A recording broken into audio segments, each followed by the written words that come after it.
Welcome everyone. I'm Councillor Matthew Winnington, Cabinet Member for Community Wellbeing, Health and Care. If the continuous fire alarm sounds, please evacuate the room and there's no one in the public gallery.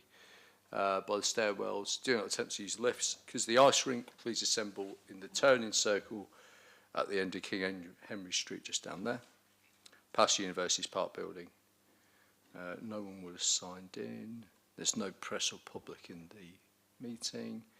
Please go on, use the microphones, remember to switch them off when they are finished. Just to say, I've got some blocked ears at the moment, so I can't hear very well. So if I don't hear anything, just shout a bit louder. So we'll start introductions then, starting to my left.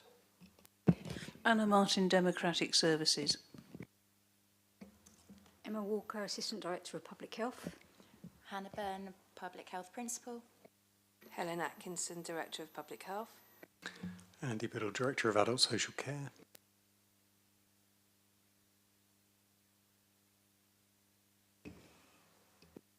And Councillor Graham Heaney, Labour Group Spokesman for Community Wellbeing, Health and Care. Thank you very much. Any apologies for absence, Anna? I'm not aware of any. Okay, thank you. Graham, any declarations of interest? No, and I don't either. So, move swiftly on to item 3, Public Health Annual Reports. We have Hannah and Emma presenting to us today. So, over to you. Thank you. So this year's annual public health report, which is Helen's and yearly independent review on a particular public health thing of interest for Portsmouth, is around school attendance. And we're particularly looking at it in the context of the kind of causes of the causes, so linked to the health and wellbeing strategy, priority around relationships and education, and really kind of look at it in that context. You'll see in the presentation slides that are in there, that is essentially the draft that's going to the design team to be finalised in the coming days and weeks.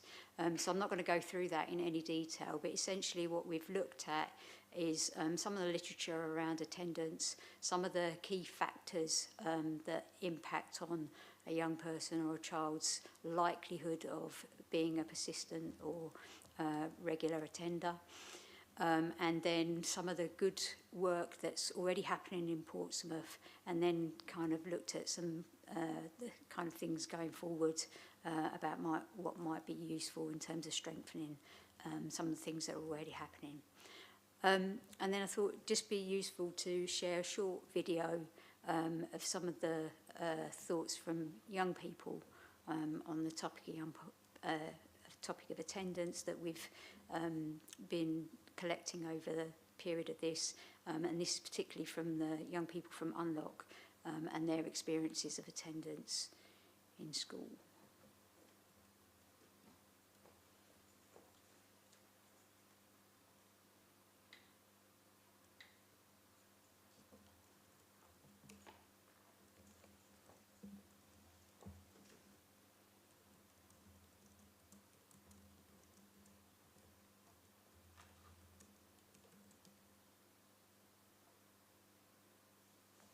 What I liked the most about secondary school was how much the teachers cared, because I remember one time before a PE lesson, and it was in the morning and it was in winter, so we all hated it, and the teacher made us hot chocolates, and it was so great, and it really got you talking with each other, so it really built up that team spirit. So it was just like how inclusive and how it was such a community in that school.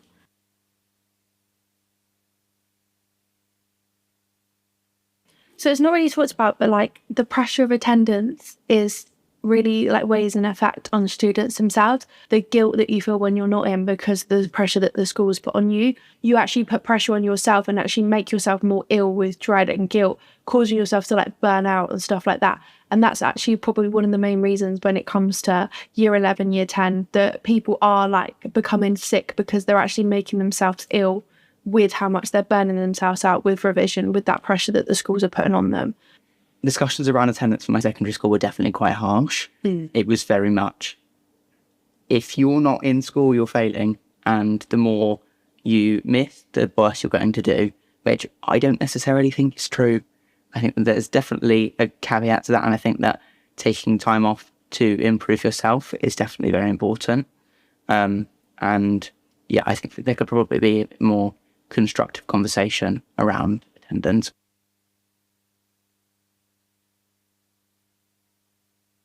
Like for me, I did have a lot of staff connections that supported me with my mental health, but my parents had to fight for me to even be in that position. And like, I understand the attendance for lessons is important, but if I don't feel able to go to lessons, they should be working on me feeling safe. I think the problem is schools try and put you into a box. So it's that old-fashioned term of every single child's the same, you all learn the same, you all fit into that academic box.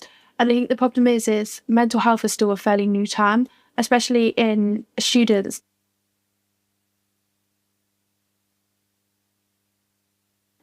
I would probably say that like my connections with in secondary school has really kind of helped me get through it.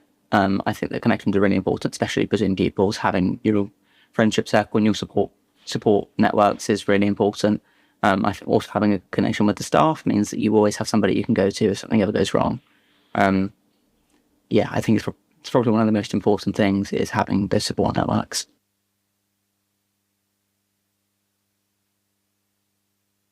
Even if there is support in schools, it's only given when it's like you're at your worst and like it could have been like prevented. Like I feel like they don't necessarily like try to prevent the problem before it happens. They only do it when it's heightened and it's worse. It's like such a point for schools to take action and improve on. Like they have so many opportunities to improve, but I think it's just maybe they don't know where to start, or like they're not really hearing enough young people's views on it. I'm not sure, but I feel like it's just like liberating you take a different approach to. I could completely understand from that perspective, though, that it is hard. Like, I wouldn't even know where to start with that. How do you reorganise something that's been around for hundreds of years to try and better it for the people it's designed for?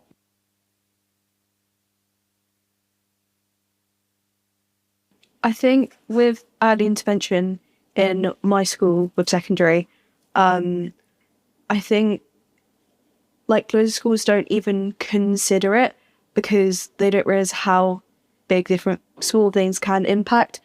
Some like helpful conversations would actually start from not the conversations, it would start from noticing a student is withdrawing, a student isn't feeling 100% all the time, they're feeling like really snappy sometimes, and they're feeling overly emotional. Maybe starting with, oh, I notice you're withdrawing, that as soon as they start withdrawing, start building that relationship.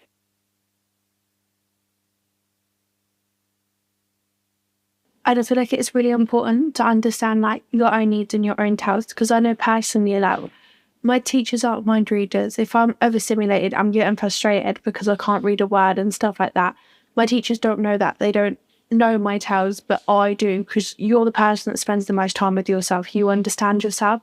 So I think actually realising that, oh, okay, doing this is making me frustrated. Being in a loud room actually makes me really overstimulated. Or if I'm having an off day, what do I do to still be able to learn and still be able to participate, and how do I approach different things? And I think it's really important for everyone to understand for themselves, to then tell people, hang on a minute, actually, right now I am noticing that I'm feeling overstimulated. That's it. So there's recognition that obviously education is really important, because early education, well, education throughout a child's lifetime leads to positive outcomes, both in terms of onward employment, the ability to earn, and then future health and economic outcomes. But we know that relational practices in schools have a really positive impact on a child's likelihood to then attend on a regular basis. And you can hear from the young people themselves how effective, when they've got a strong relationship and a connection with a trusted adult or a trusted person, that it makes a significant difference to whether or not they feel able and safe to be in school. So, yeah, any questions? Don't know if you've got anything to add, Helen. Thank you. Sorry. Thank you, Emma. Graham, comments or questions? Some questions. Apologies, I wasn't able to come to the agenda because I was standing in for governance, standards and audit. So some of the questions I would have asked, I'm going to ask now. First thing, generally, this report, is this going to go to the Children and Families portfolio holder as well? Yeah, so we attended Councillor Dorrington's weekly briefing meeting last week. So he's had an opportunity to have a look at it, and we've obviously been working with the Children's Directorate anyway throughout the development of this. But yeah, he's been to his briefing meeting, and then we've asked whether he wants us to take it any further. Because I did have a look at the agenda just in case it had gone before, and I see there's one on the 16th of December, because obviously this one obviously crosses portfolios very clearly. You know, there's a health and well-being aspect for young people, but also there is the education aspect. So some of my questions might be more appropriate for education, so if they are, you can just back me off and tell me where I can find the answer from someone else, probably. I suppose the first question that occurred to me was on page 11. And I wasn't quite sure that I really understood the definition of this. I don't know how many bullet points down it is. It's 4 from the bottom. It says, children not deemed school ready. What do we define as school ready? So children are assessed just before they start school, and as they start school in their early years, foundation stage they call it. So when they're just about to go into reception and start in reception, they're throughout that period, when they're in the early years setting, they're observed throughout that period across a range of areas, so kind of social and emotional factors, gross motor factors, fine motor factors, communication, speech and language, those kind of factors.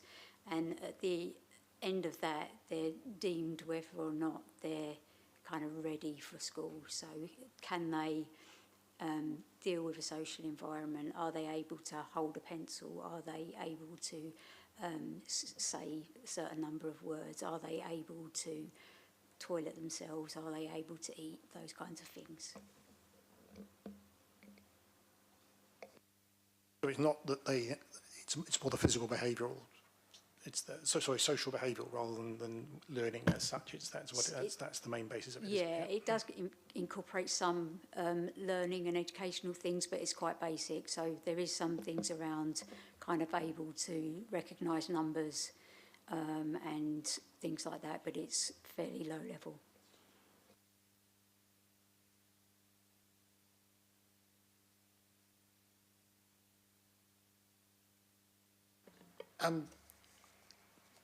There's a chapter. There's 2 chapters on improvement school attendance at local level, and there's things what they call universal interventions, which are things which are national policy, and then the more local things. And it says free school meals show a mixed impact on attendance with small positive effects for some groups and settings. And clearly we're talking about attendance is an issue because of people in poverty. So are we saying that free school meals don't have that much of a positive draw for people in poverty generally, or only for specific groups? So from the literature, the literature review, which is what that information is from, is quite mixed. So when we did the rapid literature review, the evidence was quite mixed in terms of its variability in terms of quality, but also in terms of setting. So a lot of the literature came from America. With the free school meal stuff, there was not a lot of UK specific stuff, and where there was, it was mixed in terms of effectiveness in relation to particular groups and particular settings. So what we're seeing, what we need is more research to look at, to kind of really get a good, better idea of whether free school meals make a difference to our students in Portsmouth. What we know is that there's there are higher levels of poorer attendance in our children who are entitled to free school meals, and that increases with age. So in primary schools, our children are eligible for free school meals. Their attendance is better, but when they reach secondary school, it gets worse. So there seems to be some sort of link between poverty, and we use free school meals as a proxy for that, and poorer attendance. But what we don't know is whether doing something about free school meals will have a positive impact on attendance. The literature doesn't yet give us enough, or the research hasn't yet showed us whether or not that's a true benefit. So just to add to that, so building on that evidence, it's looking at what's working, why is it working, and which groups is it working with. So for example, for children with SEND, different things might work differently. And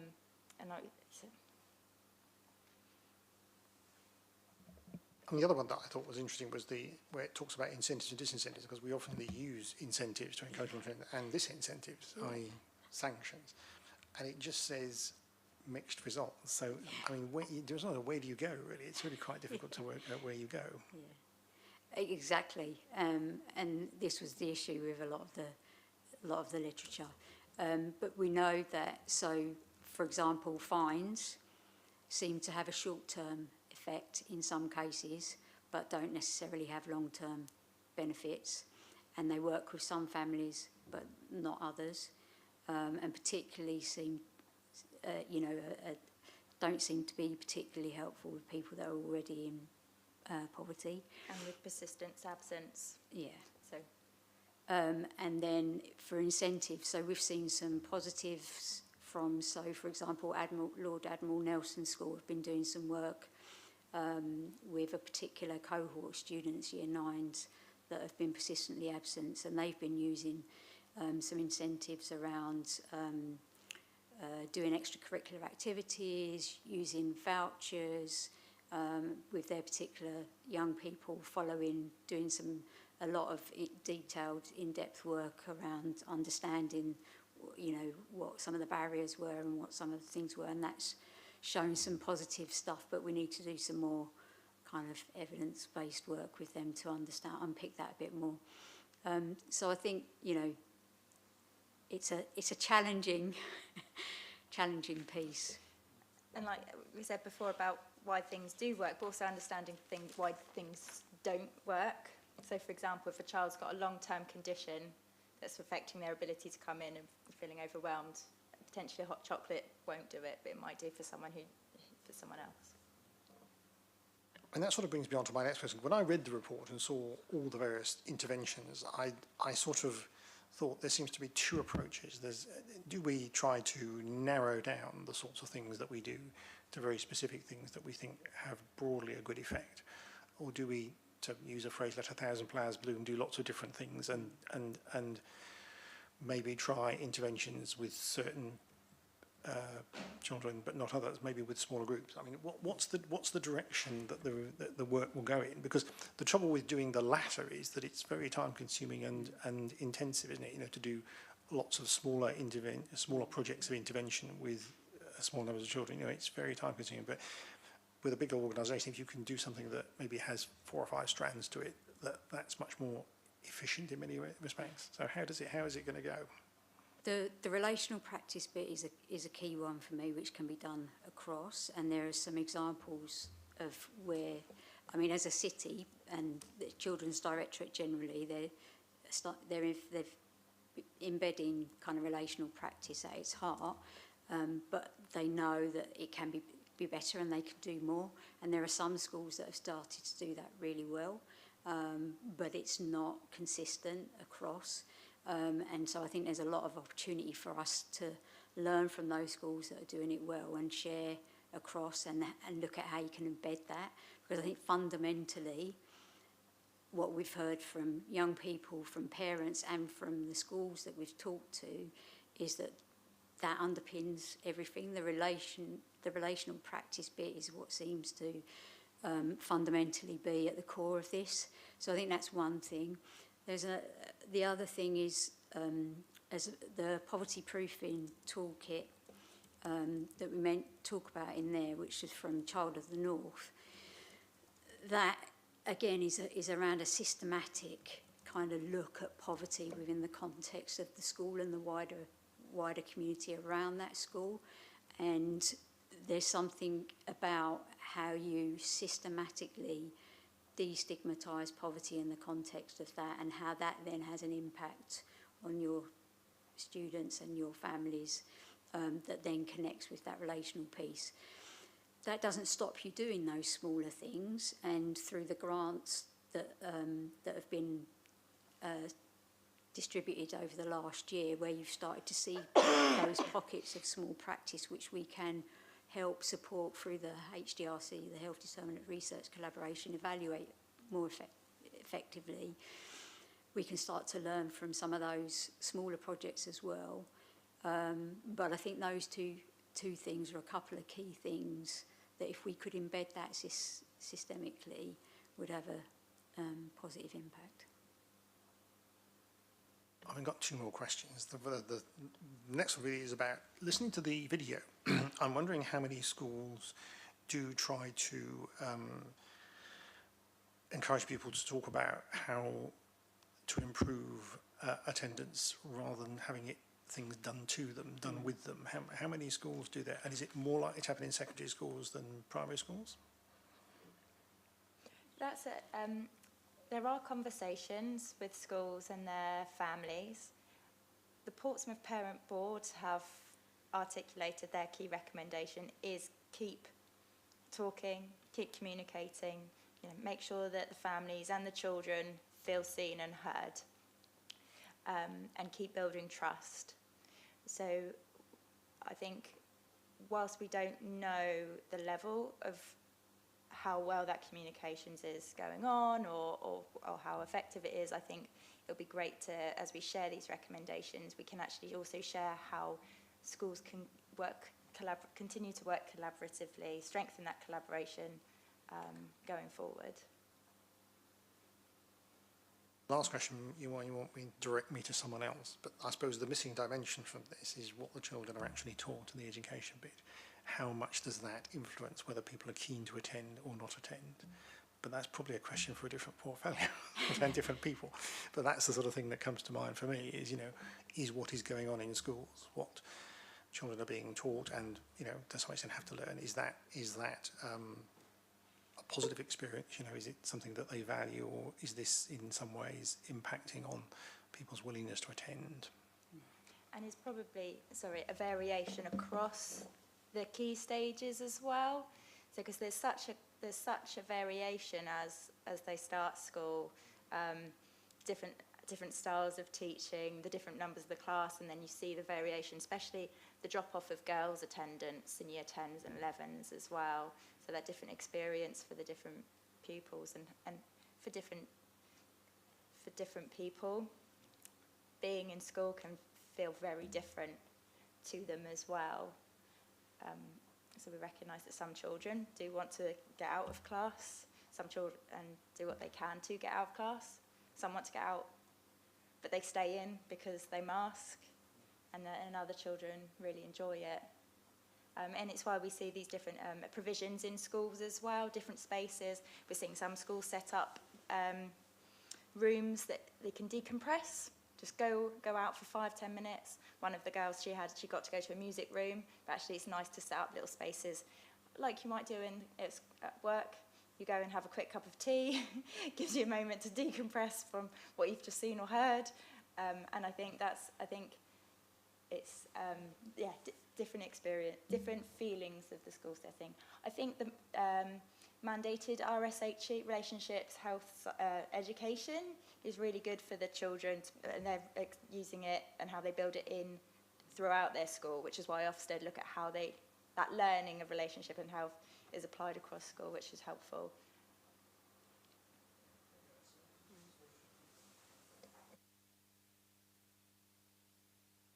Thank you. I probably should have said when Emma asked me to if I wanted to say anything, to set what an annual public health report is and what it isn't, because I do think that that's quite important. So for the last few years, we have been focusing very much on, so the annual report is an opportunity to raise awareness, pull some of the evidence together and look at an issue that is of key concern in our council geography, our area. And we've focused for the last pretty much 5 years on things that have been a big issue from the Health and Wellbeing Board in terms of the priorities. As Emma said, the causes are the causes. And obviously we spent 2 years doing a lot of work on COVID, so we just published that data, which you'll remember. But we've then focused on key areas of concern that are having huge impact on our population. So we looked at the poverty data 3 years ago. We looked last year at climate change, and then we've looked this year at specifically about school attendance, because one of the most important of the indicators in terms of our children and young people and their opportunities that they have in the city to aspire in life and what they do next are really affected by our obviously our attainment levels. So even though we've got good schools, and I think if Sarah was here, she would say this, even though we've got good schools in terms of our CQC, that's you, isn't it, Andy? Ofsted results, which is great in a city like Portsmouth, our attainment levels have not really improved enough. There has been improvement, but across the whole they have not. And we know that since before COVID, but COVID then exacerbated attendance, and it's really clear from the evidence that attainment is impacted by attendance, as Emma said. So it's been really important. We never try to, because you couldn't, because it's so much, we don't try to do a report which is like a needs assessment, which is like everything in that area, because we just couldn't do it. So what we're trying to do is include in that area and that issue some of the key facts, some of the key evidence, to really try and then put the case studies and the recommendations to try to influence what happens next. So the recommendations will be, and we are obviously working with our colleagues in children's schools and families, but ultimately the work is still happening in terms of us going back to Health and Wellbeing Board, because this will be presented also there, as you mentioned, Councillor Heaney, on Wednesday.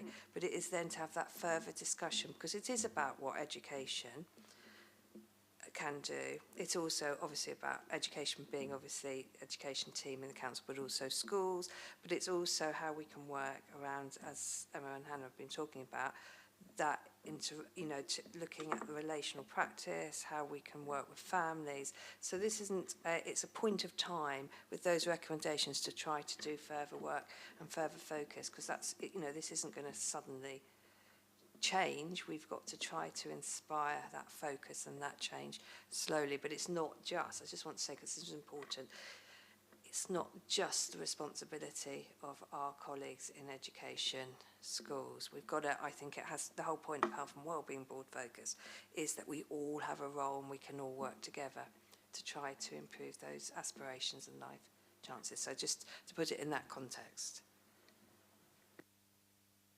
I mean, just to say, one of the things I found really interesting about this report was that it helped to explain some of the complexity of what causes non-attendance at school. You think, oh, non-attendance, oh, they can't be able to turn up. Well, that's not the, some might be like that.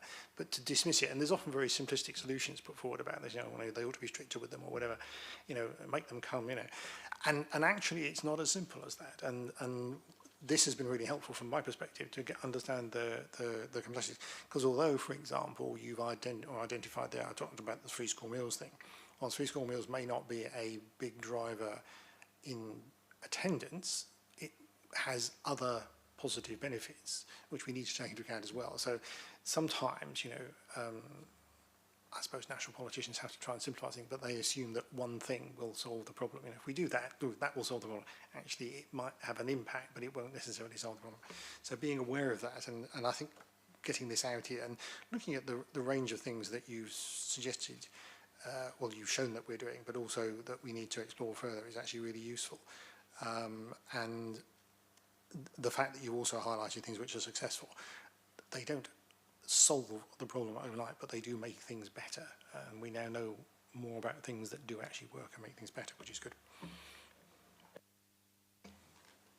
Absolutely. There's the other thing, just to kind of add about, there's what's really fascinating as well is, there, like you said, there is lots of things going on. So there is really good opportunities. There is a lot of passion, and as we started the report, we realised how many people and groups, including a parents' board, who are already really interested in this area, and how we can do better to support parents stay in work as well, where their children have got really low attendance as well.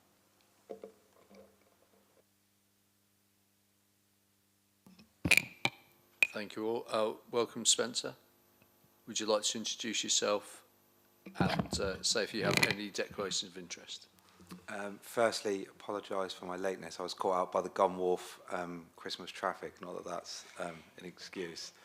No interests. So that I was a free school meals kid myself and interested in social mobility, which is why I was particularly disappointed to be late. And thank you for the report. Absolutely fascinating, very interesting. Just in general terms, perhaps more of a... Introduce yourself, Spencer. Oh, apologies, just assuming everybody knows who I am. Spencer Gardner, member for Drayton and Farlington. So in terms of, as a member, being able to follow this and take an interest, where next then, other than some of the obvious stuff in the report in terms of members and getting to review this and seeing it come round again, and what work flows from this, given the kind of significance of what you've looked into? Is that one for the future? Yeah, it's one for the future. So it's going to the Health and Wellbeing Board, as Helen said, on Wednesday. And then we'll be talking to Sarah Daly and the team in terms of children's and looking at where we go next with that. But there's absolutely appetite on the education side and others to look at how we then take some of the recommendations forward. And we'd be very keen to talk to you guys about, you know, how that might, how you want to take that forward with him. So yeah, very happy to do that. And with your interest in the free school meals, it's not just the element of the meal. There's actually the pupil premium that comes with it, and the different schools using the pupil premium additional funding for different things. So some have additional tutors. Some have additional staff that you can actually have one-to-one mentoring. So it's really fantastic to see how, and a great opportunity for us to support families to make the most of what could be available to them. We appreciate there is a literacy element to that, because you need to, one needs to understand not only what is available, but how to do it. So how we support families to access the free school meals and the pupil premiums for their schools to benefit the most from it.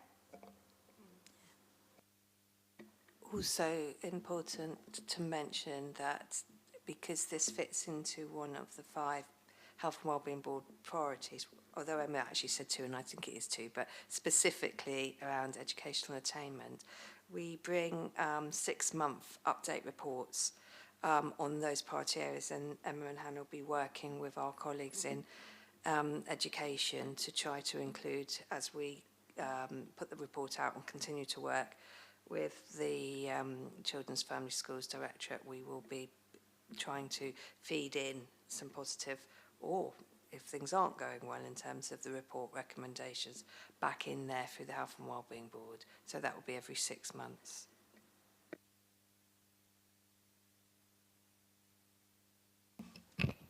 Thank you, and thanks, Spencer, for your question. This is a really important report, and as has been mentioned, we do something different every year with our public health reports, and this is something that has been a real success for us. So I was a governor of a school for 5 years, from 2009 to 2014, in the city, whose catchment takes in one of those weird school catchments where the school's right at the very, very top left-hand corner of their catchment area. Across the road is not their catchment, and then they have a huge catchment, in this case down in Eastney, going right down to the ferry. And there was really serious attendance issues. It was one of the things that they tried everything they could. And so they had to take drastic action, which was actually go out and get the children. And they were one of the first schools in the city to do that. And I know now that is much more standard practice. It's something that it has had to be done. So some of the really good work we know goes on in Paulsgrove, for example. That happens as well, which is similar, because often you have schools are down there Alloway Avenue, the catchment goes right up the hill and quite remote. And that working that's gone on within the city has been really encouraging over those, as I say, the 11 years and more since I was a governor. But there's still much more to be done. I also find it interesting that on here we have the, I think I have to point this out, the ETIO project, our case study 6, of particular interest to me because one of the other places that's involved is Hastings, where I went to school for most of my childhood, where lots of the issues that you get in Portsmouth are very similar in terms of demographics and also in terms of reasons and barriers to children going to school. And one of the interesting things when I had my, when this was initially brought to me prior to even the briefing, when they just gave me an overview of it, was about the fact that what is not included in this report, because it's a completely different area of work. So just in case anyone who is watching this is thinking, oh, does this talk about home education? No, it doesn't. But also missing children. So this had to be clarified about what missing children are. Those are children not who are persistently absent, but the children who just do not attend school. And speaking of Hastings and my growing up I remember in year 11 at school, we had a boy who was there for, I think the first week, and then we never saw him again the entire year. So he was technically absent for an entire year, but he was literally a missing child because there was no contact with the parents. We don't know whether he was still in the town or whether he moved away. So that's a completely different area of work. So this is very much looking at attendance of children who might have very heavy absence, but they are effectively in touch and attending school, at least in some proportion. So I think that's important to say what this is and what this isn't about. But the really good work that's going on, I think the stats I brought out of that, and I passed this on to Cabinet when we had to, after I had my initial briefing, was it's how stark and how important attendance is. So if a child has less than 5 days absence, they are 2 times as likely to achieve strong GCSEs, and 1.5 times as likely to achieve good SATs. That's really stark. I mean, that really does bring down how much attendance makes a difference to people's future. And of course, as has been mentioned already about early childhood really does affect your situation. So, and also that support from home about attending school. And that was one of the big issues that I remember when I was governor. There was a real issue there because you had children who didn't get that support. It was the parents, it was just, for whatever reason, just too much effort to get them to school. So I'm not going to take them to school today. It's a horrible day. I have to walk there, whatever it might be. I've got other things on my mind. I've got things I need to take care of for myself. And so it's a case of there's lots of different reasons why attendance comes to where they are. So we've talked a lot about what has been done, but I think as was brought up earlier as well, is about what the plan is as well. I think this is the important point in our chapter 5, looking forwards in our proposed actions, because this is the point about making us understand that this is we're not there yet. There's still work to do. We have had, I think it's a real success story for the city, because attendance in the city was awful, quite frankly, when I was a school governor. Ours was one of the worst. and thus why drastic action had to be taken. But it was pretty poor across the city, and we were always right down the bottom of league tables, if not bottom, I think at one point as well. So the work of that we've heard from the young people from Unlock, from the video, and thank you so much for them for being part of that. But also thank you to everyone at all the schools who work together, and I think the Portsmouth Education Partnership is absolutely key to this. The fact of our schools working together on good practice, how they can do things better, and what they can do differently. But for us also, things like intelligence and learning, making sure that we're strengthening that multi-agency attendance support, but also using our things like HDRC, which is really, really critical, because that is, at its heart, is a community-based research, so that's using community researchers, people who are involved, people who know about this, and that's a really important way of going forwards. So thank you for the reports. Looking forward to having it again on Wednesday at the Health and Wellbeing Boards, which I know Graham has now come off, so so you don't get 3 bites of the cherry, Graham. Yes, so I think Mary's now come on. Yeah, so from Labour we'll have that to do, but I think it's really important. And as has been mentioned, yeah, I strongly recommended that it went on to Children's Family and Education, and I know Emma and Hannah went to talk to them through that, and because this is a really important thing to be aired in that context as well. So we're looking at this whole person approach from the point of view of community wellbeing, health and care, and they're very much looking at it from that education and families point of view. But I think this is the point about this report, and as all our reports for public health annual reports, this is what they do. They really give us a wide ranging view. It's not a narrow focus. And actually, one of the things about looking at children's attendance at school is about all those other things, all those other threads about life in this city, about family life, about children's futures. And in the end, if we can keep supporting maximum attendance at school, the difference it makes to the people of our city, and the children of our city in particular, is well, we've seen the evidence of that. So thank you for the report. Really pleased to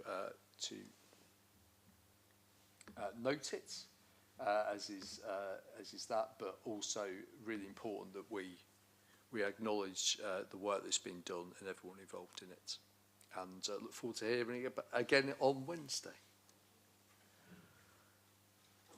Okay. So we move on to item 4. Carers strategy and action plan updates. Over to you, Andy. Thank you, Chair. So it's an information report that's in front of you. I'll take the report as read, so just pick out a couple of highlights from that. So it provides an update against each of the priorities of the Carers strategy and action plan that was published earlier this calendar year, 2025. The strategy and action plan is a shared responsibility between the NHS, local authority and voluntary and community sector in Portsmouth. The report sets out the 5 priorities and then gives an update against each of those. So priority 1, the health and wellbeing focus on the developments in short breaks and community activities for our carers in the city.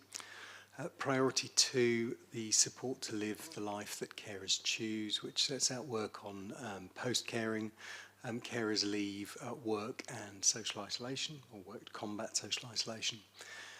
Priority 3, the identification and recognition of carers, highlighting the work in our local hospital, and awareness and contingency planning with carers. As we know, people are often in poor health themselves when they're caring, so contingency planning is very important. Priority 4, talking about engagement and co-production, and demonstrates some of the breadth of engagement and consultation with our carers in the city. And finally, priority 5, measurement and progress, setting out 3 areas of progress that we're measuring as part of the strategy and action plan. The conclusion to the report includes a small sample of feedback from carers. We are very lucky in the city. We get quite a lot of feedback from our carers. Very local. We have a lot of them into our carer centre on a regular basis, plus we run groups outside in different areas of the city. And then finally, the appendices include the full strategy and action plan for reference. And that's the report. Thank you, Andy. Any comments or questions? Spencer. Thank you. Obviously, I always find my agenda reports fascinating, but this has been a particularly interesting session in terms of the topics covered. In terms of picking up on who's carers, so the local authority can then have a discussion with them about the support. And as you all know, there's a large number of people out there that won't necessarily recognise themselves as carers and falling within the definition. Could you talk a bit more about what is done and what can be done to try and capture that group and then signpost them to the support?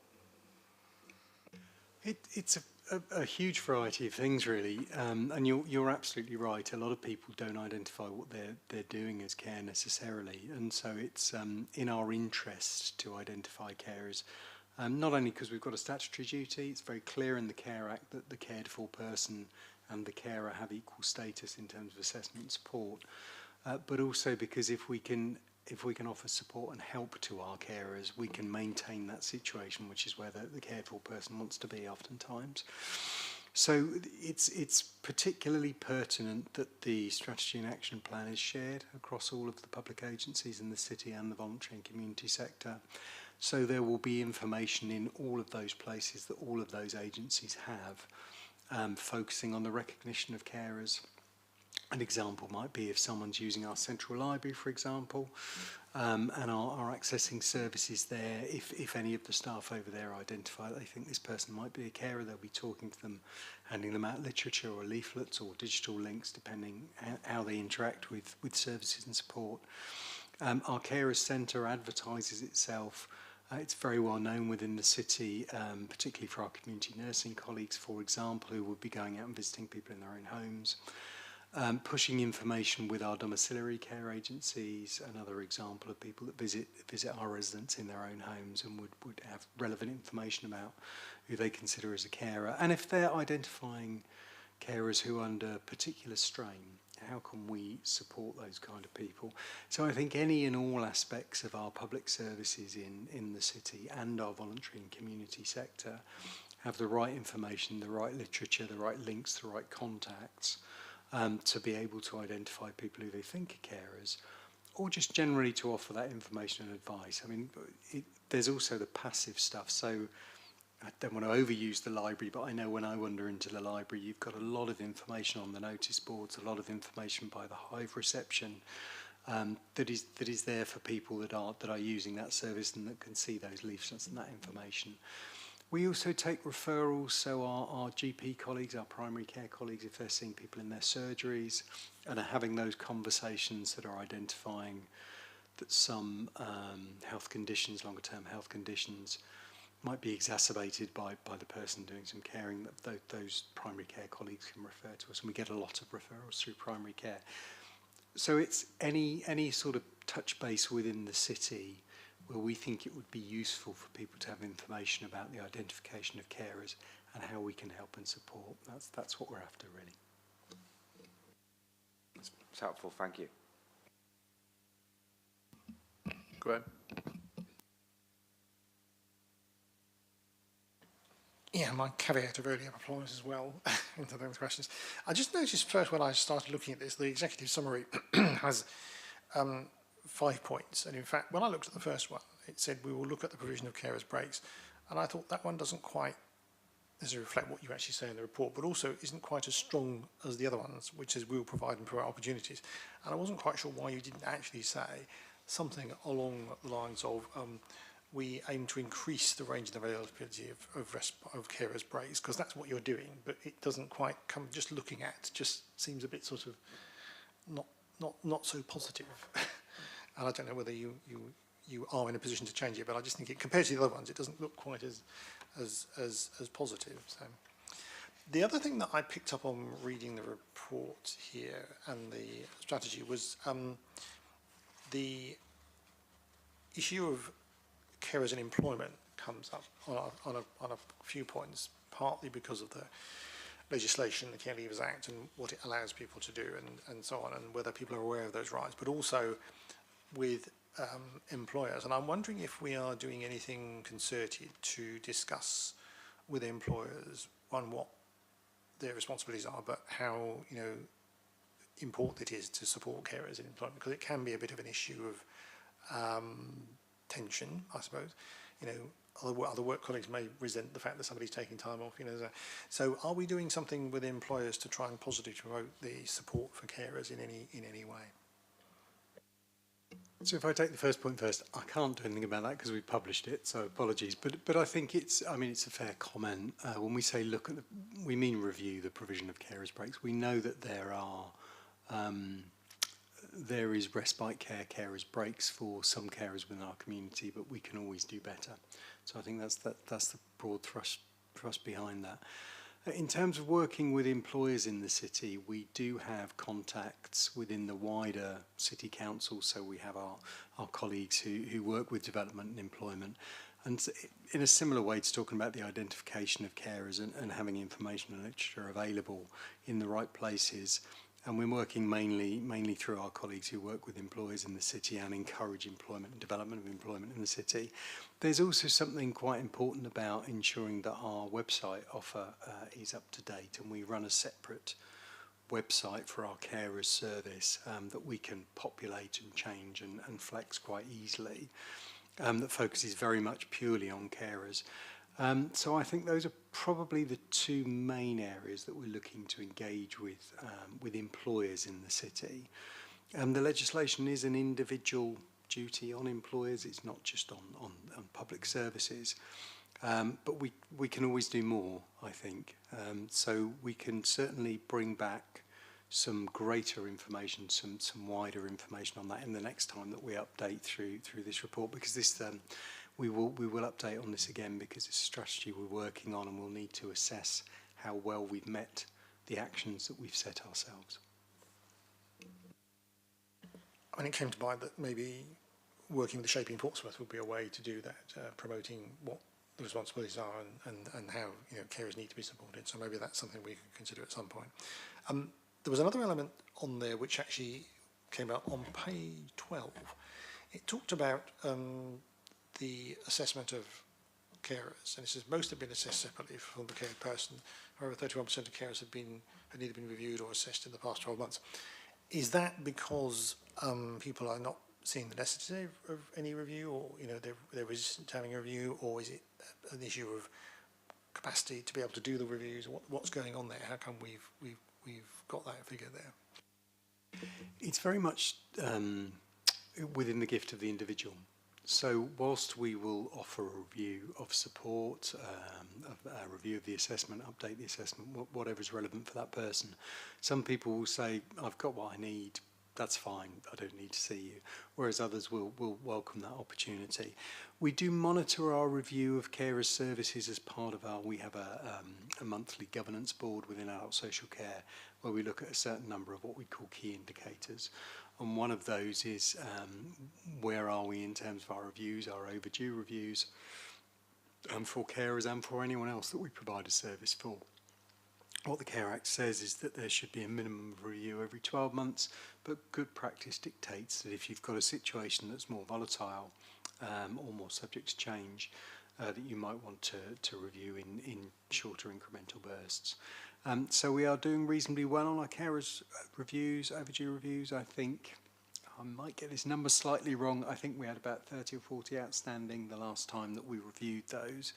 But that's why they're on that governance board, really, is to make sure that we are keeping up with them, that we're not getting overly behind, and ensuring that where a carer can make use of a review, that we do one. On page 19, there's mention of signing and implementing a memorandum of understanding for young carers about a no wrong door policy. We've talked about this before. I mean, is this a specific development just for young people, or are we developing the same approach across the board? Because in many respects, because social care can be quite complicated, people often don't know who are the right people to go to, and they may actually inadvertently go to the wrong person. But what they don't want to be do is shunt it off, you know, and say, oh no, you go and see so and so, not, you know, in the other building, or go and phone them. They do want something which actually gets their needs dealt with in proper order, without, you know, having to feel they've done something wrong. So how is that working there? Is this a first step for young people, and we're doing something for the rest of them, or is this a catch up with young people now being the last ones to get it, or not the last ones, but, you know, to have the formal memorandum done? I think it's catching up, because I think we've had a sort of, to use that frame, a no wrong door approach with carers, with informal carers for some years within the city, and that talks to that multidisciplinary, multi-agency approach working with carers. I think what we're identifying with our younger residents, younger carers who are residents in the city, is that we weren't as good as identifying those people as carers and those young people as with having needs and responding to and supporting. And so the no wrong door is pretty much an acknowledgement of that, and again, trying to ensure we've got the right literature, right signposting in any place that someone may come into contact who's a young carer. We know, it harks back to the report that we heard earlier really from our public health colleagues, we know that caring can be a factor that can affect school attendance. So there's an interest from all of our services in ensuring that we identify as many young carers as possible in the same way as adult carers in the city, and ensure that we can provide them with support and advice. There's also something quite significant, taking the point about the complexity of adult social care, in continuing to work on our literature and our website. Particularly, we've just done some work on the external public-facing website to make search terms easier to navigate, to find, to use different terms to be able to come to the same conclusion about the help that you might need, the advice you might need, and where you can get it from. So it's challenging ourselves to ensure that when we talk about no wrong door, the right information and advice is there, but there's also that knowledge throughout the city. But that's particularly focused around young carers and acknowledging that we haven't been as effective as identifying young carers as adult carers in the past.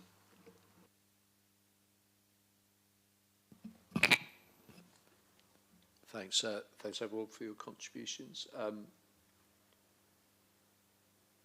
This is obviously a really important thing for us.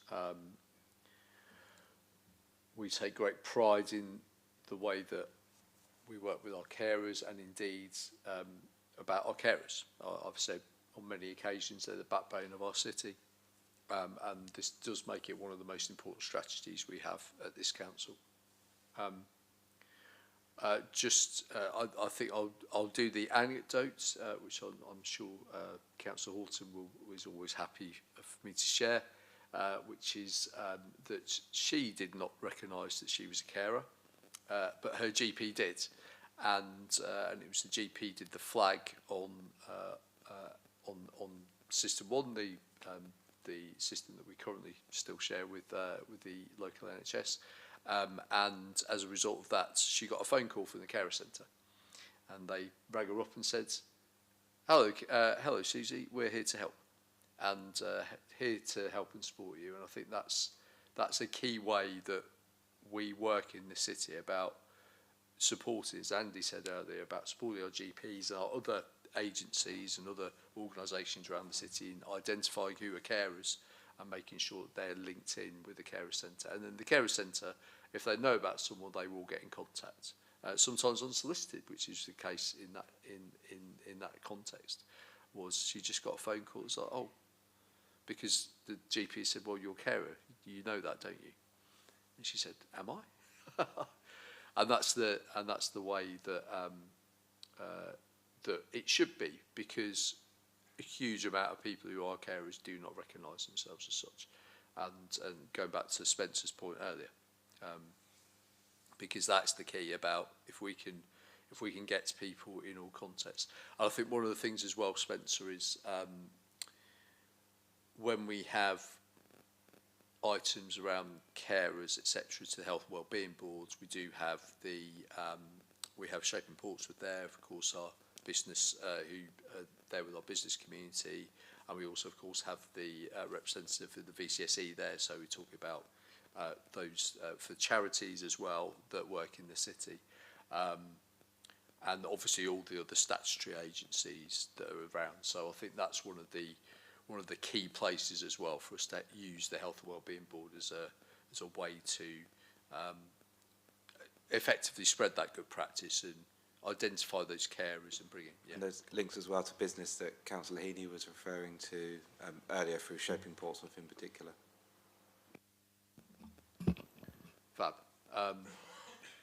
So yeah, I mean, obviously my name's on the carer strategy along with Andy in the full words. So I'm obviously going to extol the virtues of it.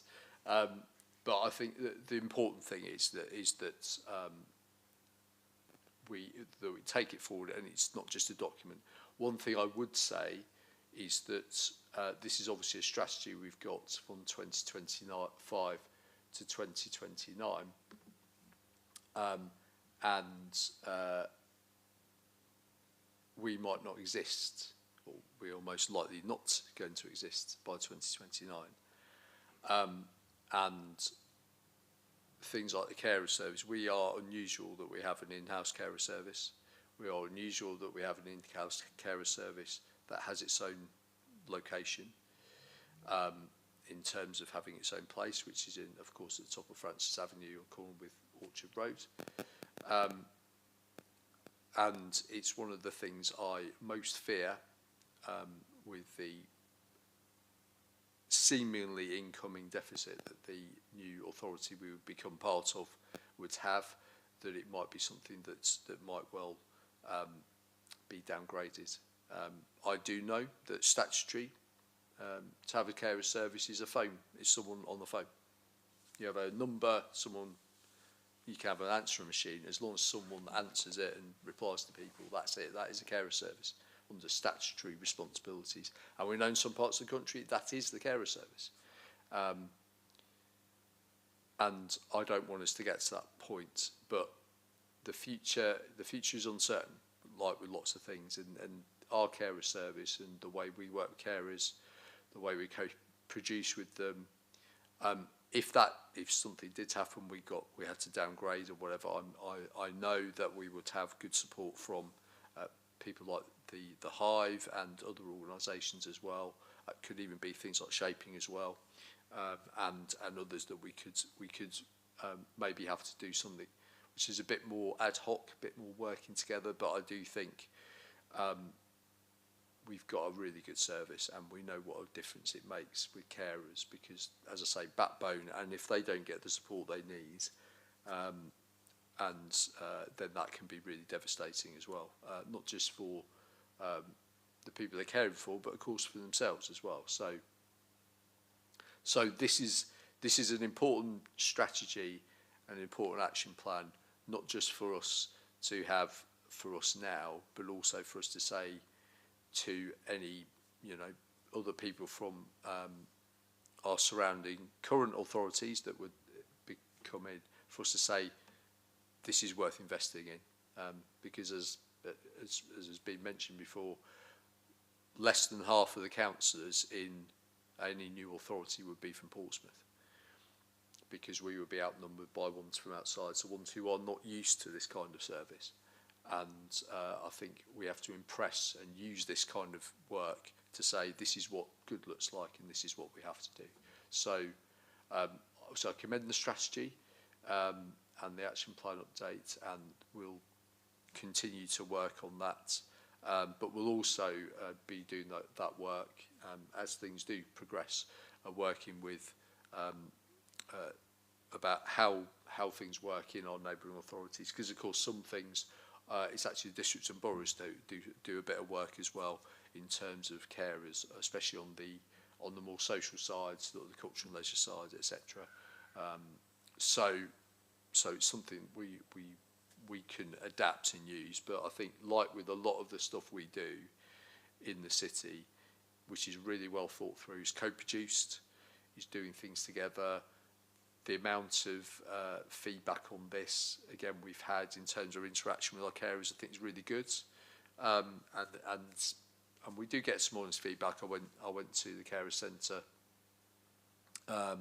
during Carers Week earlier in the year and had some very frank conversations where we could be doing something better as well. So, but at the same time, really appreciating the service and appreciating the opportunity to have their say as well. So, thanks for the report, Andy, and thanks to Ben and all the team at the Carer Centre, and thank you, of course, most importantly, to all our carers, amazing people, and make a biggest, absolutely massive difference in our city. So finally, Autism Strategic Action Plan updates. Andy, back to you. Thank you. So the report provides an update on the progress of the Autism Strategic Action Plan and the impact for Portsmouth residents and their families. It's the second update against the plan that we brought to this meeting. Section 3 provides the background to the development of the plan and the 5 priorities focused on understanding of need, health and well-being, better care and support, housing and education and employment. That section also provides data around our Portsmouth population, autism and neurodivergence, and the focus of the plan on co-production that helps shape the plan and the governance that provides oversight of it with our residents. Section 4 sets out the progress against the plan priorities with increased support for our autistic and neurodivergent residents through Room 1, including new sport opportunities such as life skills and peer-led sport. That section also sets out the impact of the plan on some of the services in the city, such as housing and employment support, and the appendices include the full action plan and, for reference, the previous report that came to the Cabinet member. And that's a summary of the report. Thank you, Andy. Any comments, questions? Graham? Nothing significant, really. I mean, just to say that I welcome the bit in the report which talks about employers and work with employers to get guidance on how they can help people with autism, because it's really important that people who have this are able to contribute to working life, because they have lots of skills to bring, which people sometimes forget. And, you know, I think that's really good. So I was very pleased to see that. Thanks, Graham. Thanks, Andy, and again, thanks to all the team and Kaylee, who's been doing the work on the transformation. I'll just pick out again co-production, but most importantly is Room 1. Room 1 is a, what have we called it in here? Trailblazer, Vanguard. Whatever, I think Trailblazer. It really is something that we should be incredibly proud of, but we should be incredibly proud of because of the people involved in it as well. That it is peer-led and doing things that are obviously in the report. It's mentioning about Brighton and Hove have been to visit and are really impressed and want to move forward in what they're doing there. But I think the really key thing is that since Room 1 has been around, that they're adding things. So and that's through co-production. That's through, well, what do they need? What do people with autism and neurodiversity want? And then that's what happens, because it's a peer-led service. And I think that's really for us is really key about how we do things. And again, looking to the future, approaches that work, approaches that can make a difference. I think that gives us a really good way of telling that good story, but also to make sure that people have what they need, rather than we sort of sit here and go, well, we think people with neurodiversity and autism need this, that and the other. So I just commend anyone watching or whatever, if you just read, it's in the report itself, section 4, progress to December 2025. There's loads in there. There's absolutely loads, and it's all been done through co-production, and it's all been anchored by peer support, people with peer support,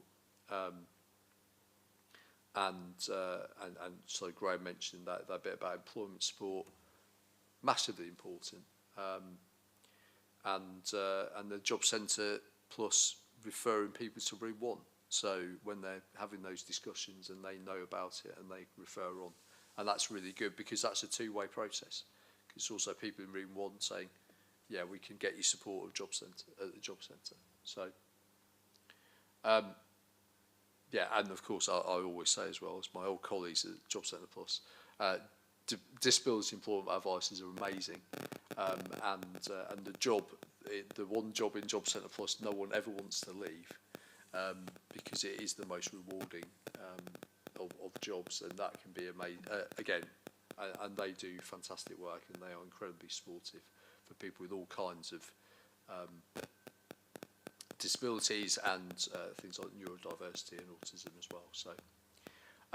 So yeah, I think it's a testament to everyone working in that service, but also the people with autism and neurodiversity who are leading on this and leading about how it moves forwards, and it's something we should be very, very proud of in the city, and I am very proud of what they do, and as has been mentioned, we've got a great story to tell, to share with other places as well. Okay, so happy to note that report, and that concludes the meeting. Thank you very much, everyone.